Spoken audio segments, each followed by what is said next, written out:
Each time you had a big shot, it seemed like they found an answer. How difficult was that? No hesitation. Line drive is cooked. Danny Green for three. Bang! It's just how it goes sometimes. I no one care that guys are hurt. Everybody want to see us lose. I just can't wait to get out here tomorrow. We just got to win the next game, go back to Toronto, win game 5, come back to Oracle, win game 6, and then celebrate. Fun times ahead.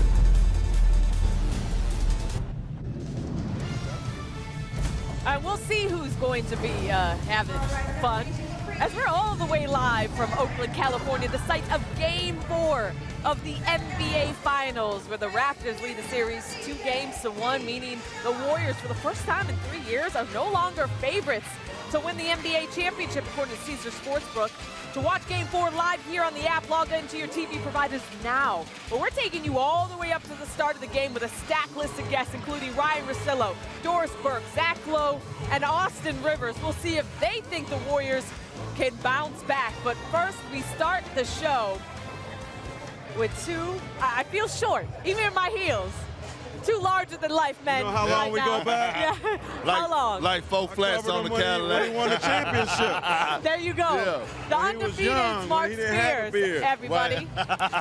NBA champion and our very own, Hoop Stream's own Kendrick Perkins. Yeah, I'm right there with my girl, Cass. You know how it is. Look, guys, Game 4. I know we're feeling good. Mark, we got to get to you. Yeah. How are the Warriors feeling? Let's go down the list first and foremost with Klay Thompson. He walked in kind of gingerly today. Okay. But he's a gamer. He's somebody that if they would have let him play on Wednesday, he would have played. That's just how his dad told me he expected him to play. They need him on both ends of the court. I even think they might even need him more on the defensive side. All those three-point shots those guys got last time, that needs to shut down. He's their best defender. They desperately need him to be something close to himself, and you see how valuable he is. So he's going to give him a go. We won't know until he gets out there. But he's going to give it a go. He is playing tonight. Kevon Looney we saw warming up. Yeah. What's his status? He'll be out there too. He'll be out there too. What are they doing with him? Might have some shoulder pads on or something. Maybe a little, I don't know, like the things they give you in the airport, you know. Around his pillow. That's, a little pillow. But he will not be playing pain-free. He knows. This is the finals. Yeah. You could, you know, I hate to say it, get that shot, do what you need to do. You may not get here again. Yeah. You know what? You understand? He was out in 2010. I don't want to bring that up, but you understand how important that is, it's right? It's very important, and I told Cass last game, one thing you can't do is it's hard as hell to win the championship, but it's hard just to make it to the finals. Yeah. And you never take this situation for granted. And when you get hurt as a player, you like, man, hell nah. Like, I need to be out there. And a guy like Kevon Looney, who's making a name for himself. Absolutely. This is the NBA Finals, to your point. But, okay, he's not going to be pain-free. That was talked about. He's going to be in some pain out there, but he's giving it a go. A guy who's not, we know for sure not playing tonight, is Kevin Durant. Right. How much pain he's in and how severe that injury is something we don't know of. But Steve Kerr said he could possibly play games 5 or 6. What are you After hearing? the last game, I went up to him and he said, hey, tomorrow I'll find out what's up. So I was expecting him to do his Willis Reed tonight. Didn't happen. It's certainly disappointing. Like, how late can you go? Because he's such a vital person to this team. Like, I almost wonder if it could if the Warriors can win tonight, it certainly messes up Toronto from a defensive standpoint because you're used to playing one way, and then this guy comes back. Even if he's not great, he's a decoy and a half. Right. So they got to get him back, but they got to help KD too. They got to win tonight. Well, let's talk a little bit more about Klay Thompson because his absence was very much missed. So, Perk, how does that change things more specifically for the Warriors with him back out there after he missed his first ever playoff game? Well, I got to see how he is, Cass, because, you know, dealing with a hamstring injury, that's not an injury to play with. Anytime you have something to do as far as with running and your legs and your movement, lateral movement, and you're playing against a team that's very athletic, that's very long, and that's not scared of you. So I got to see how his first couple minutes are, man, because obviously he's going to be about 50 to 60%. Is that enough to compete with the Toronto Raptors? I don't know. And I know Klay is a gamer. I love Klay. I told you that he's been the best two guard in this postseason, in my opinion. And I just want to see how he looks in the first couple minutes. And like you said, he plays through pain. I mean, last year he played through that high ankle sprain. Yeah. But as far as like his mentality, he says, I'm going to go out there, I'm going to make stops, I'm going to get buckets. But what does his presence bring to the morale of this team? Well, he's a decoy and a half, too. Yeah. Right. Because if he comes out there offensively, I mean, I think when he's 70, he's still going to be able to shoot. Absolutely. We know that. So if he's out there, it's going to make it easier for everybody else. But look, the Raptors ain't feeling sorry for these dudes. No. They don't care what asterisk, who's here, what people going to say about it. They want to win. They want to bring a first-ever championship to Canada. So whoever the Warriors decide to play, As Steph is about to hit his puddle shot, that's why the guy a little bit louder. whoever they decide to play, that's who's out there. It's Right. not their fault. So if Klay does play, I guarantee you they're going to test him. Looney, they're going to test him. And they have to test him. Absolutely. This is war. Right. They're playing for something huge. You Right. got to win by any means necessary. Whatever Absolutely. it takes to get the championship. And I think, Toronto smells blood. Right. And tonight we're going to have to see Golden State best effort. And like I said, tonight is Golden State elimination game. Yeah. Okay, I will we're- say this to you. Don't you sense like the Raptors are playing like they've been here before? Yes. Yes. Yep. Yes. Yes. Very poised. And You tweeted something the other day. Yes, we're going to get Yeah. into that. Oh. And actually, we're going to get into this later with you about what happened with Mark Stevens. But I do want to get any more information you can tell us about how the Warriors are dealing with Stevens right now after the incident with Kyle Lowry in Game 3 where he pushed him and got banned for a year and fined $500,000. I think they should ban him for life. I remember the Malice in the Palace. But it takes.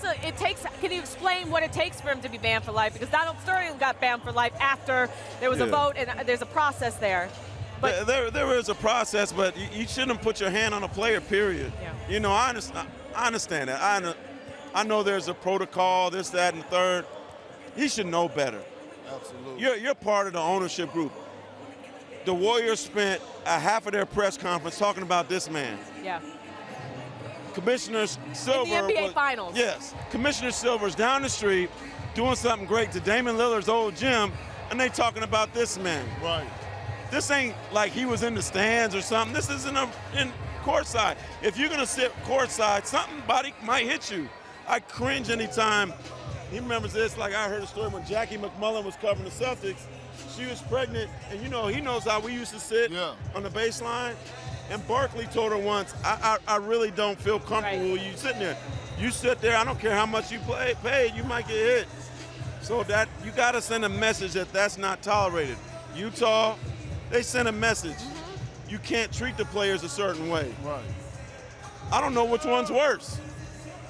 Maybe if this guy wasn't part owner, he'd still, if he wasn't the owner, maybe it would have been different. And see, I got to dig a little deeper.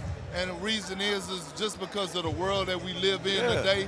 Even outside of basketball, the examples got to be set. And I thought LeBron James did a great job of speaking up because our superstars and our icons don't speak up enough because it's not speaking up for ourselves, but it's speaking up for our younger generation that's growing up. And you got to make examples, like you said, so it won't be tolerated, so change can happen. Because you are an owner. All right, so an owner sometimes already have this sense of entitlement that they take advantage of that name. Hey, Perk, I'm going to take you somewhere. What if you would have hit Drake? Right. What if you would have hit Drake? Right. Might have been in your, you might have thought about it. I might have thought about it. You did think about it. I thought about hitting Drake and it was going to be fruit punch everywhere. I tell you my that. goodness. But what kept you from doing that?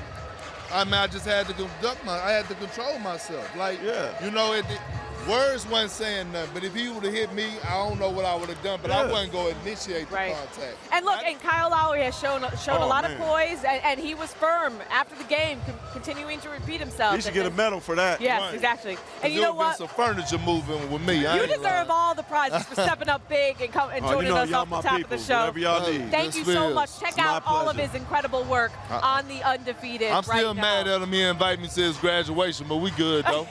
We good though, Cass. You see that face? You better get on. You better get on. You guys are watching Hoop Streams coming to you live on Twitter, YouTube, and the ESPN app ahead of Game 4 of the NBA Finals tonight at 9 p.m. Eastern on ABC. We're about 50 minutes from tip, and you see that man right there? Austin Rivers is going. That was actually Seth Curry right there, but I think he was talking to Austin Rivers. Going to be joining us later in the show. We're about 50 minutes from tip, so make sure to sign into your TV provider now to watch the game on the ESPN app. And now we're joined by the one and only Ryen Russillo. This is your show too. You started this show last year. Yeah, that's right. I did OG right? of this, right? You started this show last year, but now you're joining us on site. And we got a lot to get into because we want to know all of your opinions.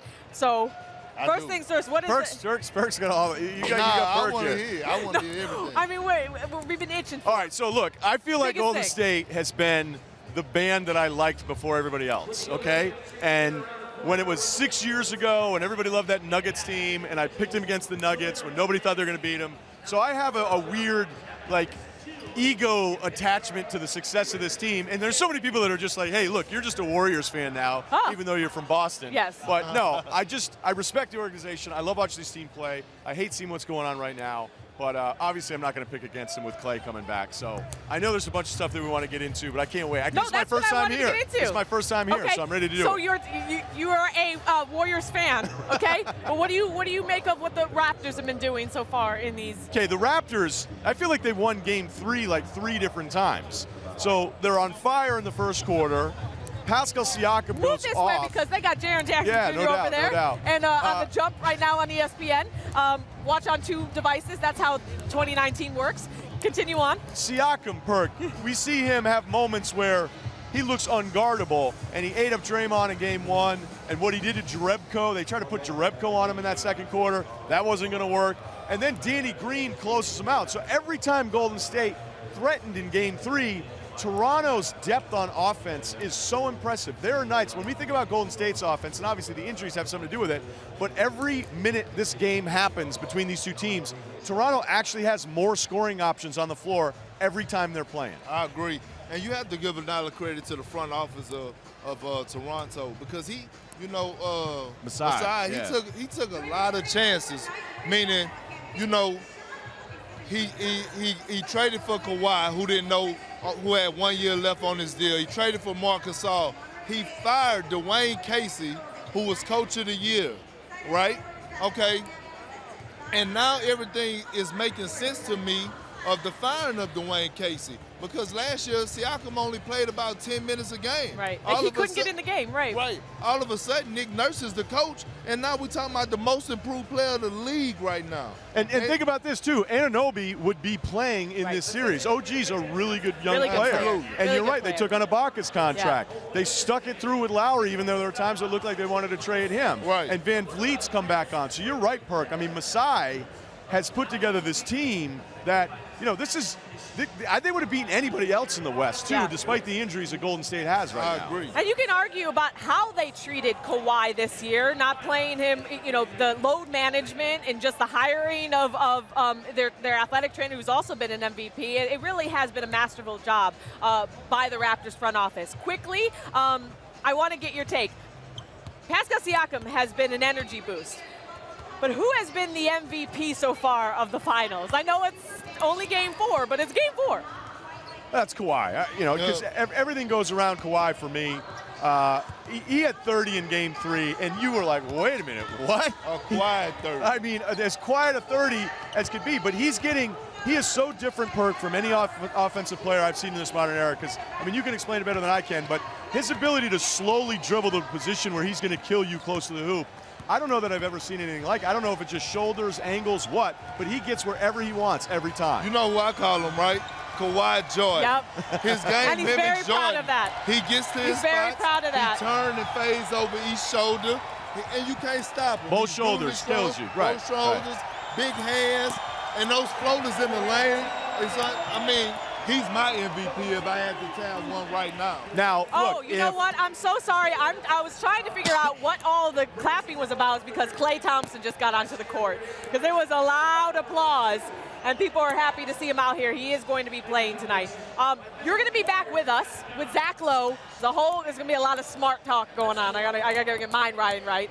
You see Klay right now on the court. Perk, you're going to be back with us as well. Okay. But you guys are watching Hoop Streams live on Twitter, on YouTube, and the ESPN app as we're getting you set for Game 4. That Klay Thompson will be playing in. How good is he going to look? How healthy is he going to look? We will see. His absence was certainly missed when he missed his first ever playoff game in Game 3. Now the show just got a real big boost because we have the one and only GOAT, Doris Burke, joining the program. Thank you so much, Doris, always for joining Hoop wouldn't Streams. miss this. Hoop Streams with Cassidy Hubbarth, that's must watch. Come on now. Oh my God, DV, I love it. Okay, so just saw Klay Thompson. Yeah. We heard what's going on. Everybody is excited to see him out on the court. Yeah. What are you hearing about his health and status and how close he is to 100%? Well, an interesting thing from Dr. Rick Celebrini, who is obviously the head of their training staff, he told me, I said, when did you make the decision? He said, pretty much as soon as we got Klay to agree not to play in Game 3, that's how much progress he had made in those first couple of days. So I said to him, what will you be watching for? He said, if there's any compensation, but he said, to be honest with you, I'm not worried. Like, they think from a functionality and pain standpoint, Klay is ready to go, Cassidy. And he is a tough dude. He is we one know tough he dude. wanted to play in Game 3. We saw cutaways of him during the broadcast. He was itching to get in. He said the anxiety of not being able to control. He'd never missed a playoff game. No, so come on now. This is a guy who had blood coming out of his ear in the Western Conference Finals and who played on an ankle last year that his teammates said he should have never played on. Absolutely. All right, another guy who's not 100%, and, you know, he can have a huge impact for these Warriors is Demarcus Cousins. Right. Obviously, he was one of these heroes in Game 2. He had to be benched in Game 3. Correct. What Demarcus Cousins do you think we're going to see in this game? Well, listen, I think the fact that Kevon Looney is active and ready to go. Now, I was told Kevon Looney, the medical staff that the Warriors had basically said, we think he's done. Kevon pushed so hard and said, I'd like to get a second opinion, so they bring in specialists, and that's the origin of him playing in this series. But I think it's quite telling as it relates to Demarcus Cousins. My sense is you obviously give Demarcus a run to see if he can recapture what he did in Game 2, and then you figure out, okay, if he doesn't have it tonight, then you go right to Kevon Looney. As far as the Warriors side, you had an opportunity to talk to Pascal Siakam after Game 1. His huge performance, and he really added a boost of energy in Game 3. What's impressed you the most about his performance so far in these finals? There's a common denominator to when he's played well, Cassidy, and that's he's gotten out and transitioned early. His basketball ego is not so rock solid that a young guy could struggle out of the gates. So I think the quicker he can get to the rim, get some early opportunities to score the basketball, his confidence goes up, his chest goes out, and he's like, yeah, I'm ready to play tonight. And he's huge for them, obviously. To me, the bellwether is Kyle, but when Siakam gets going offensively, different dimension. You talk about, his growing ego. He's only 25 years old, Correct. so he still has some maturing to go as you see him right behind us. And actually later in the show, we do a little The More You Know with Pascal Siakam, and I got a better name for him. What is it? He doesn't like spicy pea. No, oh, he doesn't? No. So, Boy, their local broadcast calls him that all the time. I know. So stay tuned. That's a tease. I'll tell you. I'll tell you after the show, Yeah, GB. and I got inside information because this is my girl. Make sure to check out Doris on Countdown coming up on ABC, and of course the broadcast of the Game 4. With You the roll, team. baby. I appreciate you. Sidelines with the one and only great Doris Burke. You guys are watching Hoop Streams live on Twitter, on YouTube, and the ESPN app ahead of Game 4. We're with you for the next 40 minutes leading up to tip, and we're going to move outside soon to join our Gary Striewski, who's been waiting patiently outside of Oracle Arena. And right now, as you can see, Quinn Cook is being interviewed in the locker room. We'll see what kind of big game he has as the Warriors I'm going to need him to step up as they are hobbled. But right now, we're full strength here as we have two of the smartest basketball minds in this whole arena. That is a fact. I'm going to say it. Bob Myers is over there somewhere. I'll take it. We have Ryen Russillo and Zach Lowe back with us. Guys, we've been talking a lot about Klay Thompson. He's back tonight. He didn't play in Game 3. I know hindsight's 20/20, Zach, but do you think it was the right move now that they're down 2-1 to not have played Zach Lowe? We'll see how he plays tonight. If he looks limited tonight, then we can probably think he would have been more limited 2 days ago. And I'm going to defer to them. They know he knows his body. They know his body. I'm not going to question that. This is so hard because we sit here and we talk about these injuries and go, oh, is he tough enough or should he? If Klay didn't play, then he was hurt, okay? Yeah. I mean, and that goes without saying, but this is somebody who was arguing with his own staff. So if it was that bad, if he was that limited in all the workouts, all the stuff, all the information that we actually don't have access to, I'm with you. I defer to these guys. Everyone's injury is different. All of these guys are different guys. The timetable's all over the place. Same thing with Durant. So I'd expect we're going to get some version of him where he at least keeps you honest defensively. I think the most important thing about him being back tonight, Zach, is that it's just an extra kind of like-sized body to get after some of these wings because Golden State, that's probably where they missed him the most actually in Game 3. Well, I'm like he was their best option on Kawhi. It turned out when they put him on Kawhi in Game 2, it helped turn the game. And like you got to be pretty like strong and on point to handle that. I don't know. We'll see. Look, the Warriors have scored exactly 109 points in every single one of these games, which is definitely below their season average and less than what they put up against the Blazers, Rockets, and Clippers. But what is it about this Raptors defense that is giving them fits right now? Other than I know it's not just their injuries. This Raptors defense is something that they... Part of it is their injuries, but they're long, they're smart. I mean, the whole team has been on the all-defense teams in the last 3 or 4 years. They're just a very underrated, smart team. They know how to work together. They don't like make misreads and miscommunications. They're just in the right place when they have to be in the right place. You know, one thing that I've actually been surprised in these first few games, I don't know if you're going to agree or disagree, but like Houston was so comfortable playing them that Houston actually plays Golden State perfectly. They know who to help off of and who to shade and who to stay with. And I think there's been moments where I'm actually still surprised how straight up Toronto plays guys sometimes defensively, where I think there's times you look at Golden State and go, you don't need to help there, or you don't need to recover on that guy. I think sometimes we see the guards have a hard time in Lowry and Van Vliet getting around screens because they're not necessarily the quickest guys in trailing Steph, but none of it's really mattered because as great as this Golden State offense has been, even when everybody's healthy, they always have 2 non-shooters out there, and sometimes now it feels like 4. Is Durant coming out now? What's going on? No, I think Toronto's lighting it up on offense. I mean, that's the real story. They're cheering on Draymond Green as well, who's out there. Look, needless to say, this is a huge game. What are you most looking forward to in Game 4? Can Klay guard Kawhi? Can Klay give them anything more than spot-up shooting, which they need? Like, they completely need that, but can he be anything like Klay? Because if he's, like, limited, this is going to be a tough game. I'm not worried about Steph's minutes in Game 3. I know a lot of people are. If you know Steph, if you know how this team thinks of him, that's not a major concern. You took the #1 pick in Klay because that's the thing we're all going to be looking at, especially defensively. They're going to have to find a way to, well, I don't know if it's going to happen, but Boogie, Game 2 was incredible, okay? The defensive rebounding alone.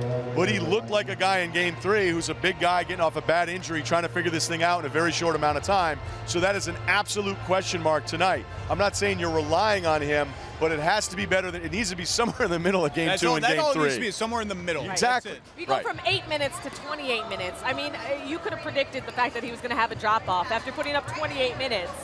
And he looked unplayable in Game 3. He needs to look He playable. wasn't. He got benched, so there's that.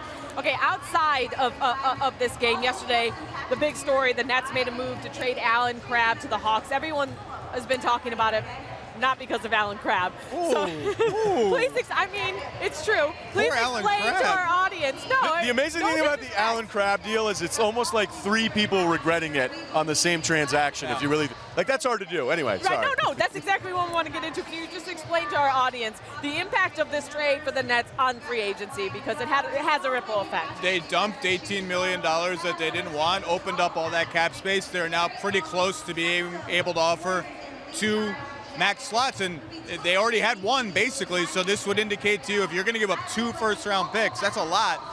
They seem pretty confident that someone or multiple someones are going there. Yeah, that's what people are saying around the league, right? They go, okay, it's one thing to have the super promise or whatever you think you know, going back to the combine or here we are in June, but what do they know to feel comfortable enough for a 1 year left salary dump on Allen Crabbe to give up those 2 firsts, especially a team that's lost so many firsts after that Celtics deal? My pet peeve about this trade is like, everyone's like, oh, the Nets, what a genius move by the Nets. They got off Allen Crabbe's contract. You know what's better than that? Not having Allen Crabbe's contract so that you don't have to pay 2 first-round picks to get rid of it. I'm shading Allen Crabbe. How about you? I'm just kidding. But look, I do, obviously the names around it, the implications of Kyrie Irving, Kevin Durant, and Kawhi Leonard.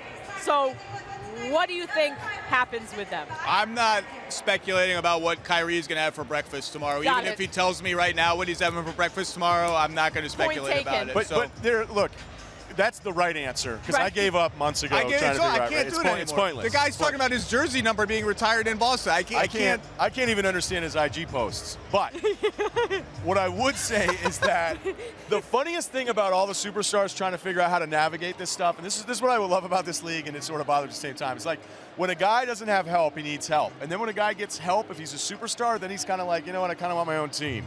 And I've heard from people like some of the fear of Kyrie going to the Knicks and joining up with Durant. It's like, wait a minute, am I just going to do the LeBron thing all over again? I don't know if that's real. It's an interesting theory, but he might be wired in a certain way where he doesn't worry about who's locked in at number 2. That cap space may not mean there's any other guarantee, but if Kyrie went to Brooklyn, I could see him being the kind of guy who says, I'm good here being by myself and trying to figure this thing out. I do think from a basketball fit, he and D'Angelo Russell, despite the resurgence Russell's had in his career, that's terrible fit. That's not going to happen. Right. And how does that happen logistically? Can it? Well, Russell will they let him go. They can keep Russell, but that just means one of those 2 max slots goes away because it belongs to him. So that's just one less outside guy you can bring in. And you don't think it's a great fit either? I don't think either of them wants that. I don't care what. I just don't think that's a good fit. No, and you can actually like both of them basketball-wise and go, okay. And I worry about like Karis LeVert because there's times where I felt like he was the best net last year. He was at times. There's so many guys that are great with the ball in their hands, even Dinwiddie, who I like. But this is interesting because basically, I think Zach would agree here. There's no certainties, but the rest of the league is talking as if you don't do this with the 2 first-rounders unless you know at least one guy's coming. The Knicks have to be worried. Yeah. The Clippers are probably already a little worried because their guy that they want is still playing in this series. Right. So it's everything you thought you knew like a month ago, you don't know anymore. Everything changes. Yeah, and we thought earlier, probably a couple months ago, it's like the Knicks knew that James Dolan came out and said, we're going to have a great summer. I'm talking to all the agents, blah, blah, blah. Okay, all right. But just like Kyrie about not being able to guess what he had for breakfast, same thing applies to Kevin Durant. You have no idea what move he's going to make. No, I guess not. I mean, the buzz on him has been more singularly focused on New York than anything else. But, things change, as we've learned. The thing that I've said, and I know sometimes when all this stuff happens, and it's so many names, we're in an unprecedented stretch here. We've never seen anything like this. But when everybody starts to say the same thing, then I get a little nervous that we're all just kind of on the phone talking and repeating the same stuff. Right. And it's just guys are like, I don't know anything new, I'll just tell you what I've heard. But the Durant thing at least feels different in previous seasons where it feels more like Golden State's preparing that he's leaving, where it felt like much stronger confidence that he's sticking around. Now, I don't know, I don't want to put a percentage on what the feeling is, but there's just very few people that think Durant's going to be in this building next year as a Golden State Warrior. So we've been doing a lot of games from Oracle. Tonight is a real big party. I'm sorry if you think I'm looking around because there's tons of stuff happening. Snoop was next to me for a little bit. I mean, we got Zach Lowe and Ryen Russillo in the house, so it is going to be an exciting game 4. As we were just talking about KD, he's out again, so obviously the questions are going to continue. When are we going to see him, and if we're ever going to see him in a Warriors uniform again? But it's just really wait-and-see mode. So he hurt his right leg. Something happened. Kevin Durant's hurt. He's limping. Kevin Durant's going right to the locker room. How much do you think the Warriors can continue to thrive with Kevin Durant out? Yeah, I'm Kevin Durant. You know who I am. Y'all know who I am. We desperately need him if we want to win a championship. We got to have his back.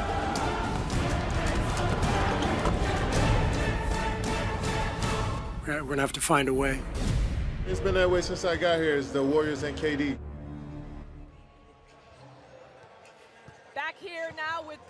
and Ryen, and look, it's a story that's kind of hovering over these finals. It's Kevin Durant. Is he going to return really at all even to the Warriors and suit up on this floor ever again? What do you think, Ryen? What is your take on Kevin Durant? I can tell you what I'd heard at the beginning of the week, talking to different league sources, is that he wasn't going to play in Game 3, and if they'd lost that maybe the earliest we see him in Game 4, and then we get the word before Game 4 that he's still not out. So we know that whatever this injury is, it's probably far serious than they first thought it was when they said it was kind of day-to-day. I still feel like if Golden State loses tonight, and it's Game 5, they're going to try to get him back for the game that they're absolutely facing elimination. Unless they're messing with everyone, there's just rumblings they're trying to get him back for this series, and I know you disagree, Perk. Well, I think they face an elimination tonight. I think this is a must-win for the Golden State Warriors, and I think if KD could play just a little bit, he would be out on the court today. I think, when you talk about a calf strain, I knew that it's not a week or 2 week process. Usually that's a 4 to 6 week process, maybe even 8 weeks, because that's a delicate situation. And he's had a history of having calf strains. So this is nothing new.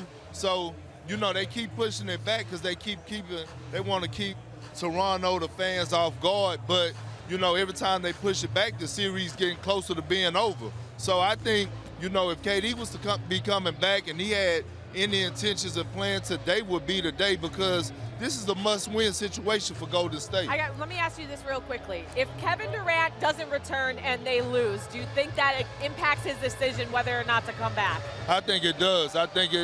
And then, he has to come back even if he's at 50%.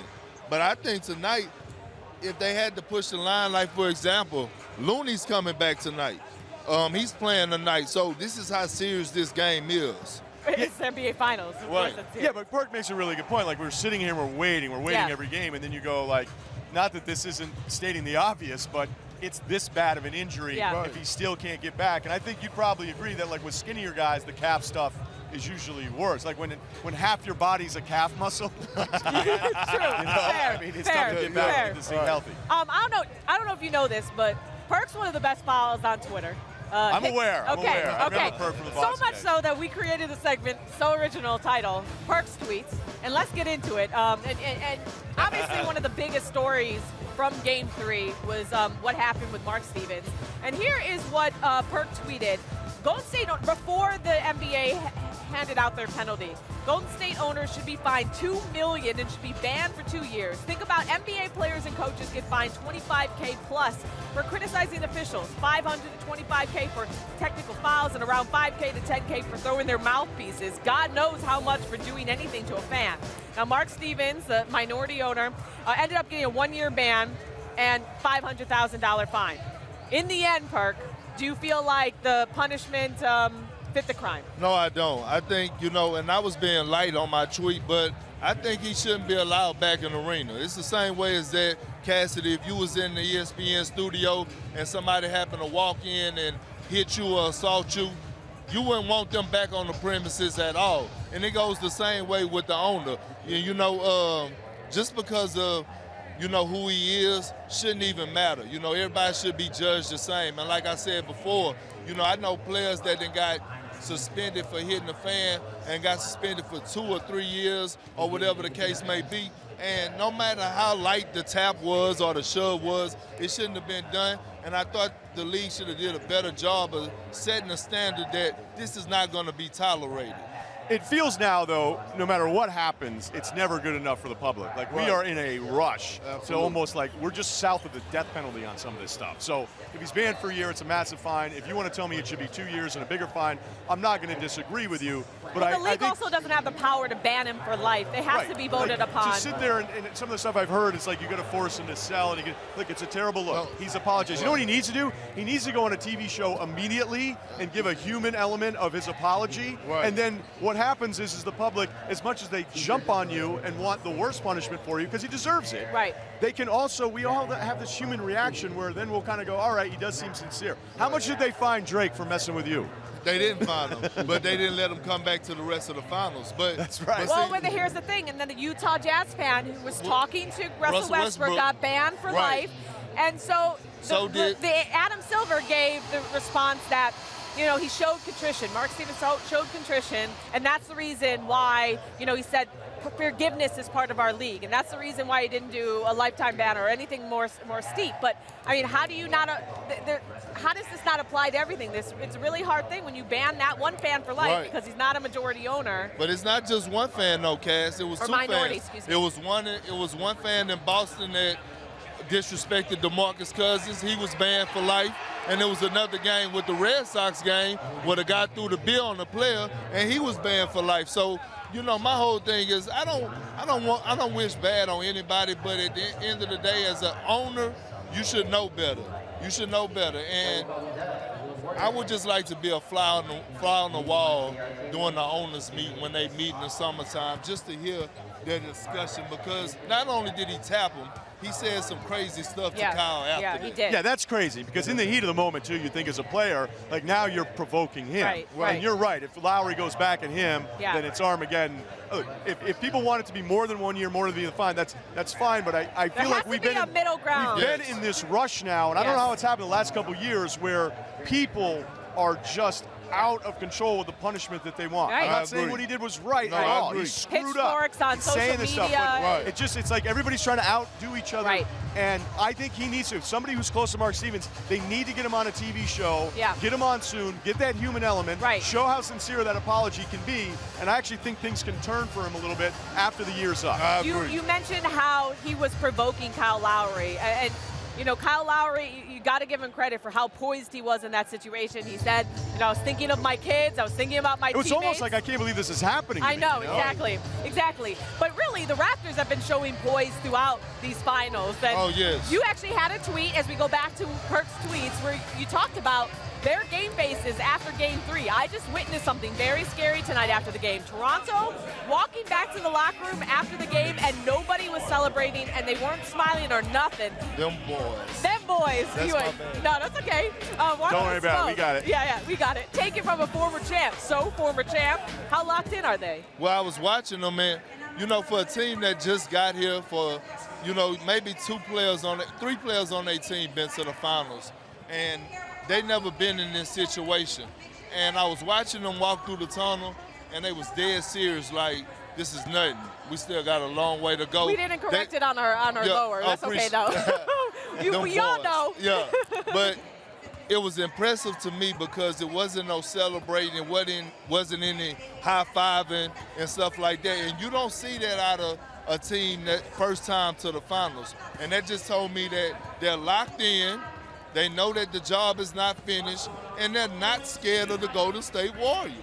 No, and they shouldn't be, because they have been, and I said this before the playoffs started, if Toronto went about the regular season the way other teams had, they would have been the #1 seed in the East. Absolutely. They rested Kawhi for a bunch of different reasons. Yeah. I think it was more to make Kawhi happy than anything else. Half the games. They won all sorts of games without those guys, okay? Their depth, their adaptability. It's always funny to me, especially when a team is new in the playoffs, when we see them jostle with the roster a little bit, we'll be like, oh, they haven't really identified who they are. Well, that's what happens. That's what people say when you lose. But when you win, like Toronto's been winning, we can see in different moments where Gasol looks like a bad matchup, sometimes against Milwaukee. Then other times he looks like a great matchup. So this team has veteran guys that have been there. To have Kawhi as your #1 option, even though it's in this first year, somebody who's done it the way he's done it, and to so carry himself the same way. Yeah. Like Perk, you completely nailed it, because they've taken on this personality of a team that feels like they've been in the finals. What you're talking about is very rare. Right.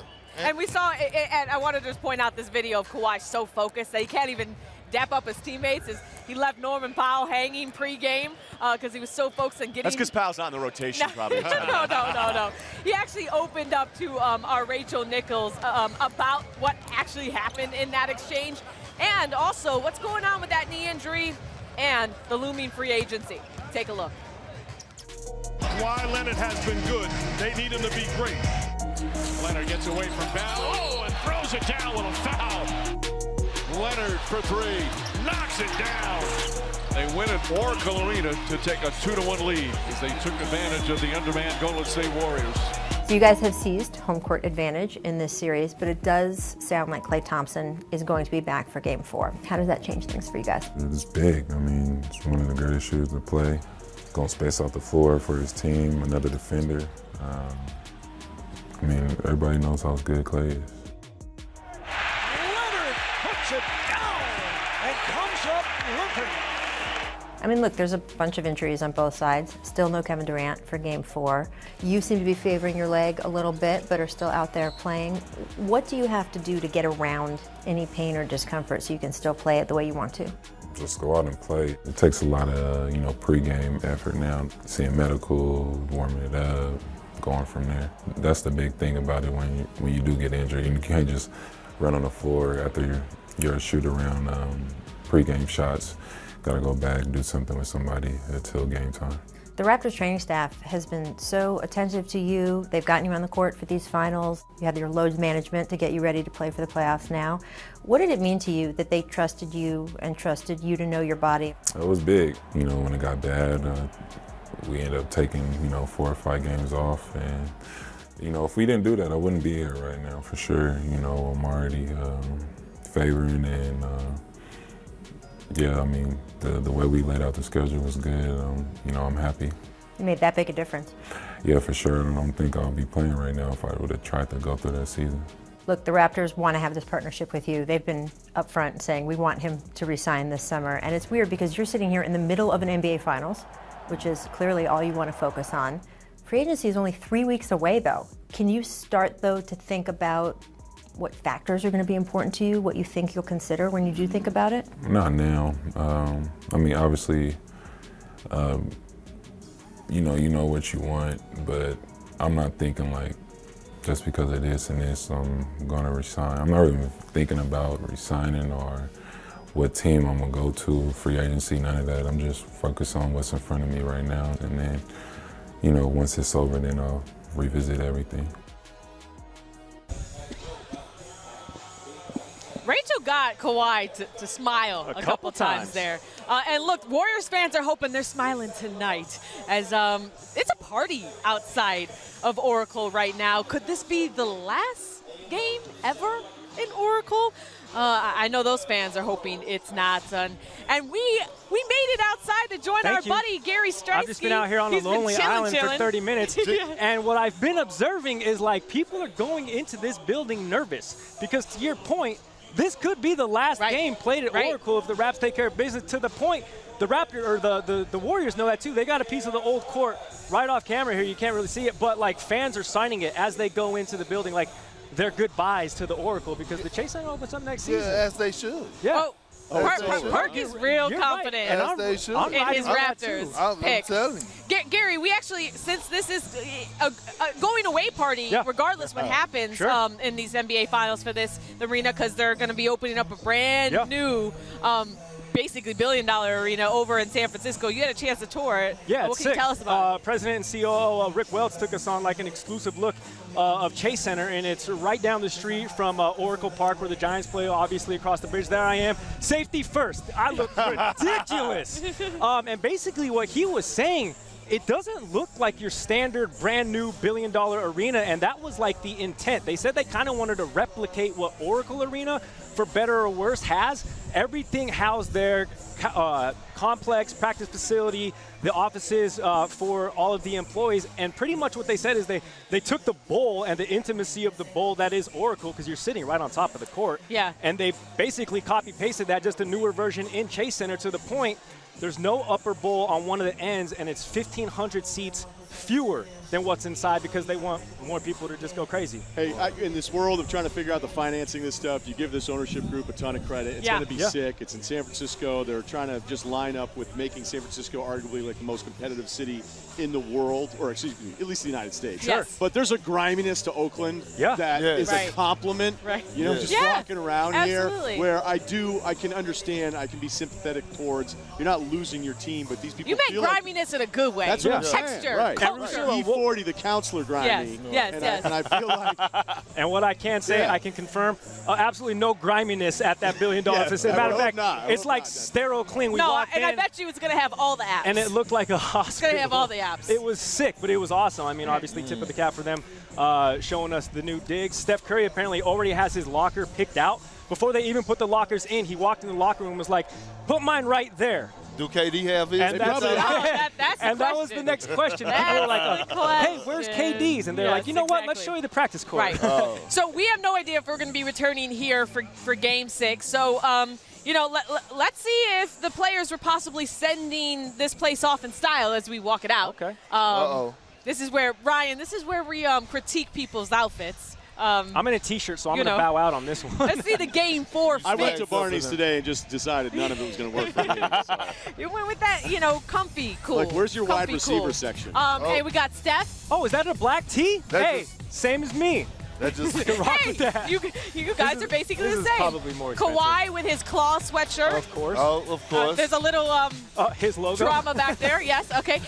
We got Klay. Well, we already know. See how he's walking in. Schoolboy look. We know Mom's still dressing. His mom's awesome, by the way. Russillo, go in on some of these fits. So far, this isn't unfortunate. We don't have like Oklahoma City against the Miami Heat. True. Right. It's That's a fair. different level. Okay, there. Draymond.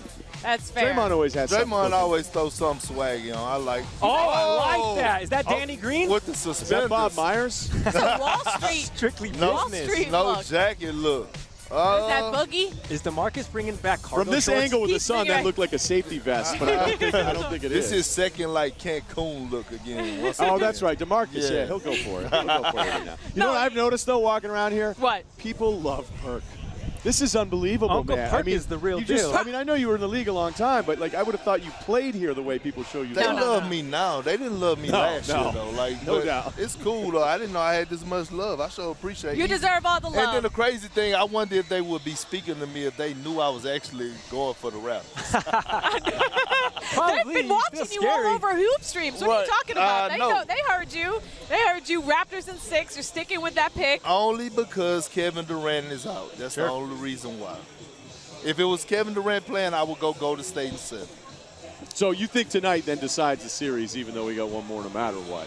Like just them, they can't win tonight, then they can't win 3 in a row, even with Durant coming back to 5, right? No, no. Because I mean that thing is still floating around. I know, Cass, you want to jump here, but like that's still this lingering thing. No matter what happens there tonight, 100%. Game 4, like just stuff early in the week was like maybe 4, probably 5. But I don't think they know, man. That's how tough this injury is. Well, a lot is going to be on that man's shoulders. You guys are watching hoop streams as we're watching Steph Curry warm up, coming to you live on YouTube, on Twitter, on the ESPN app. And if you guys are wanting to watch the game live in the app, make sure to log into your cable provider right now as we're counting down the minutes to Game 4 of the NBA Finals, and there's going to be a lot on that man's shoulders as if he's going to win a Finals MVP, they're going to make him earn it, and we're going to be watching his minutes along with how Klay Thompson is dealing with it, and also want to try to get into seeing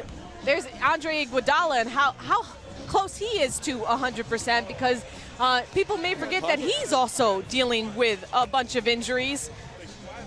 And he is key, obviously, to anything that to anything the Warriors do, because he is the glue man.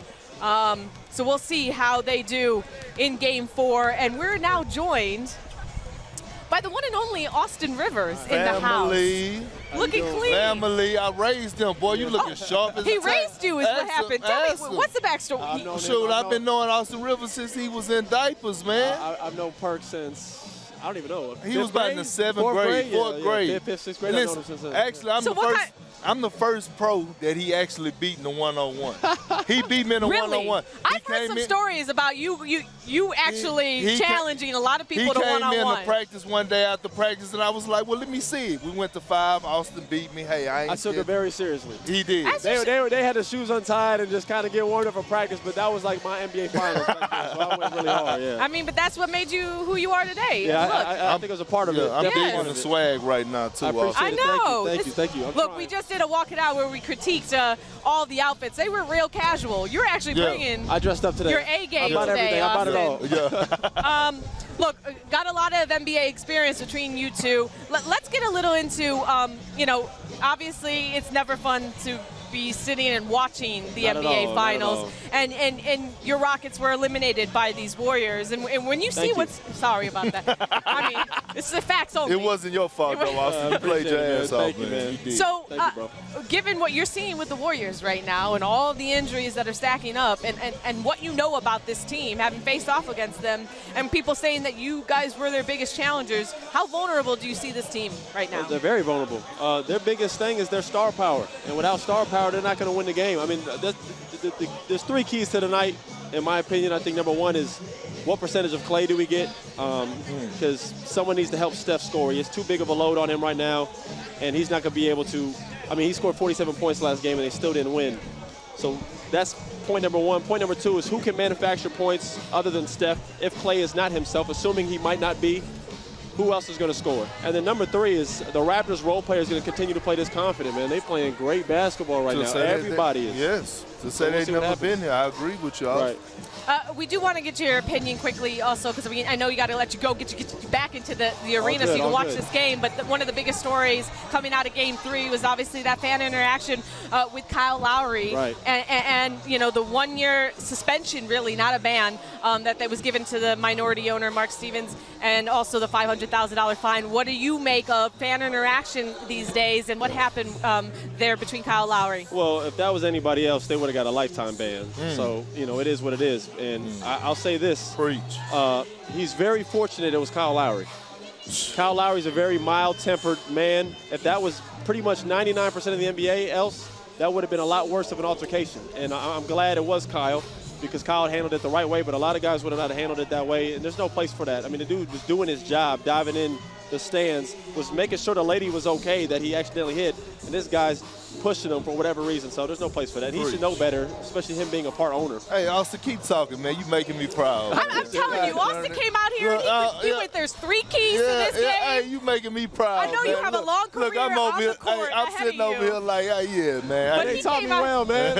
It's clearly not as a For basketball real, player, man, but a broadcaster. I really did grow up watching Perk and all these guys, and they really, seriously, they really did inspire me. Growing up watching these guys come to the gym every day, work, I understood how hard I wasn't working. Watching these guys and how hard they work, and it just made me raise my level up. So I appreciate look, you had a breakout season. You got to understand, Doc raised me.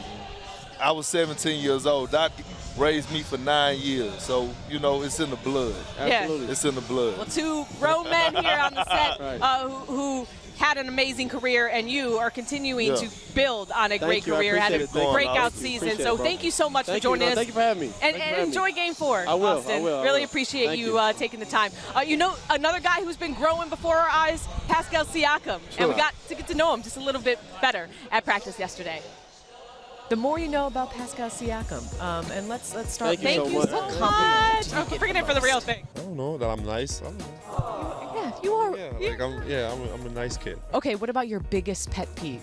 I don't like being ignored. I don't like when people ignore me. What about the text? Like if you text somebody, I hate that. Is there a time limit on the text back? Yes. It's like if it's more than 15 minutes and we're really friends, I don't know. 15 minutes? Yeah, unless you're working or something, then I'll understand. That's what I'm saying, but if I know you're not doing anything, you better answer me quick. Hit me right back. You're saying hit me right back. Pascal's got that time. Who gave you the nickname Spicy P?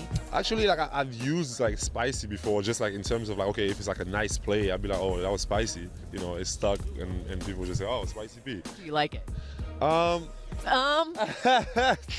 Do you have another nickname you'd want? People usually call me P Skills. You know, I feel like... You know what? I'm feeling that. What's the first thing you do when you wake up in the morning? Actually, I kind of just started doing it, being thankful for, where I am and every single day. Kind of thinking of that and then thinking of why I'm doing what I'm doing. Being grateful and just, reminding myself why I'm doing what I'm doing. It's a beautiful way to wake up. Favorite pizza topping? Pepperoni. Favorite vegetable? I'm not a big fan of vegetables, so I just started eating asparagus. Asparagus is very good. Yeah, I just started eating that. I'm proud of that too. Good. You need your vegetables. Lastly, your favorite Disney character? I don't even have one, but I would just say, what's that Let It Go thing? What's that? You like Frozen? Frozen, yeah. I was just, you sing that song? I don't really like it, but the song Let It Go, it's really fun. That's great. Thank you. Thank you so much. The more you know.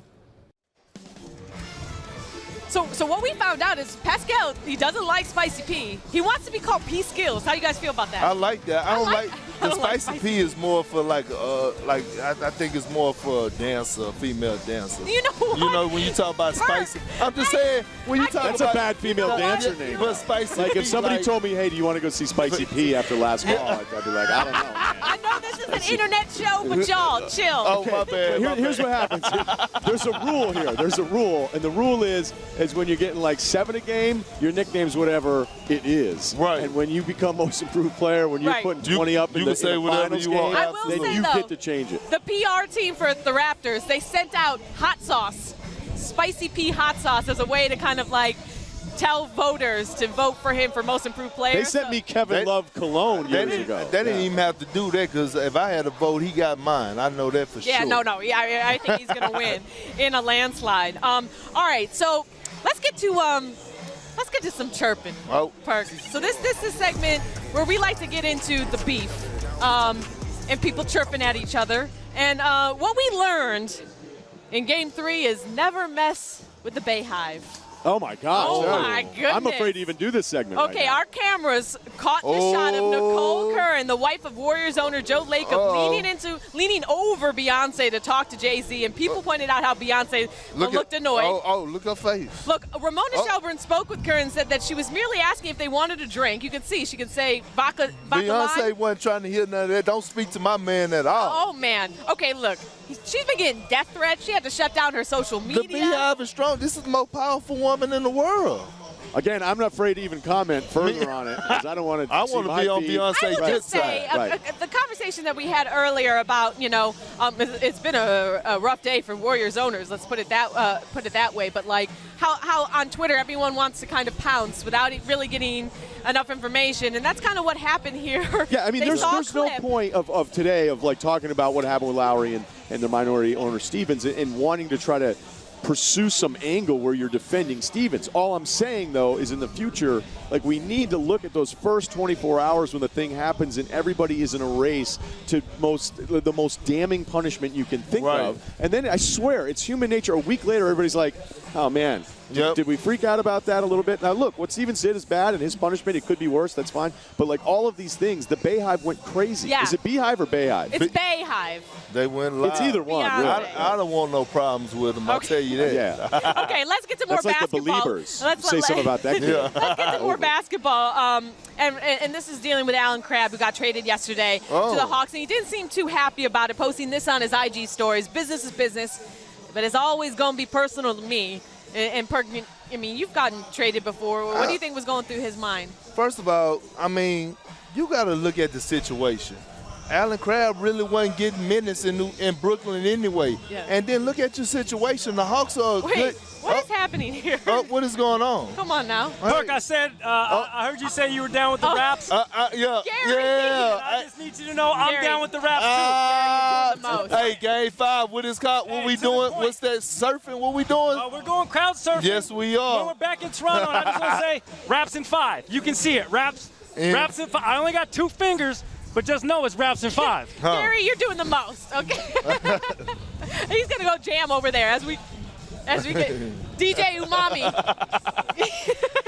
is getting it down. All right, I'm out. Okay, you out. Look, let's get more into what we were talking about with this trade and what it's like to be traded. Listen. I'm about to trade Gary's self. The thing is this. Okay, Crabb wasn't getting minutes in Brooklyn. Okay, you get a fresh start. If you're watching basketball and you're looking at the Atlanta Hawks, they're moving up. They got a nice young core. They was playing well towards the end of the season. I love their head coach. I love the direction that they going in the franchise. Hey, man, business is business. You could never take anything personal. I was hurt when I got traded from Boston, and I never said once, I never talked to Danny Ainge or I never talked to Doc Rivers again in life. No, business is business, and they traded me to a great situation. They didn't trade them to a bad situation. Great situation's a little tougher. I mean, the Hawks is not a great situation. No, he was saying mine was a great situation. Sorry. But the Hawks is a good situation. You wasn't getting minutes. Yeah. And then you have to look at a trade. In order for a trade to work, the team got to accept you. So it's obviously the Hawks must like Crabb. Man, open with open arms, man, and quit crying. Okay, fine. Then let me get into this last chirping, and it has to do with you, Perk. What'd I do? You did a little chirping on Fair Game with Christine Leahy, where you were asked about Kyrie and his free agency, and you said this. He really disappointed me the way he represented the Celtics this year, so I'd rather not even speak on it. I don't care who he signs with. And then you tweeted that you lost respect for Kyrie. Can you expand on that? Yes, I did, because he cried about – I was in Cleveland with Kyrie. He cried about leaving.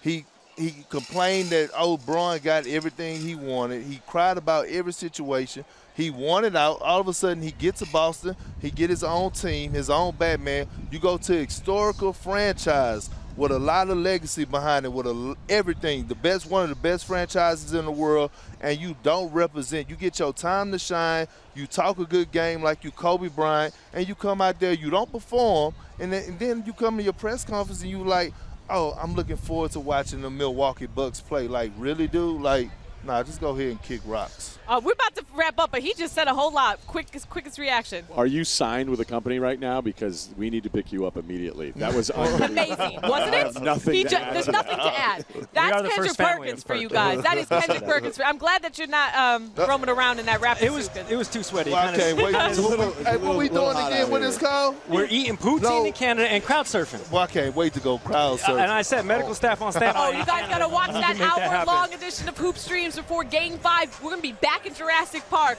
In the meantime, enjoy Game 4 from Oracle Arena on ABC or the ESPN app. Log into your cable provider now. Thanks for watching.